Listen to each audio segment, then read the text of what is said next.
Guys, tignan nyo to. Meron na naman nagte-trending sa social media. Isang lalaki na may dalang baril, at tila bagay tinatakot, ang isang pamilya, hindi niya naiisip na baka may bata sa loob, or kung ano man. So napakatapang niya. Grabe. Check nyo to, guys. Check nyo. Yan.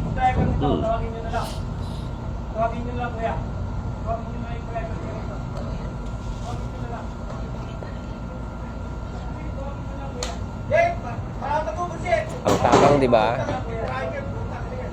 So, tapang ngayon, iyak later. So guys, abangan nyo yan. Mag-react tayo sa video na yan para mas sumikat talaga yung lalaki na yan. Kakaiba na talaga panahon ngayon. Ang dami ng matatapang naglabasan ulit yung mga loko-lokong tao dito sa balat ng Pilipinas. Let's go!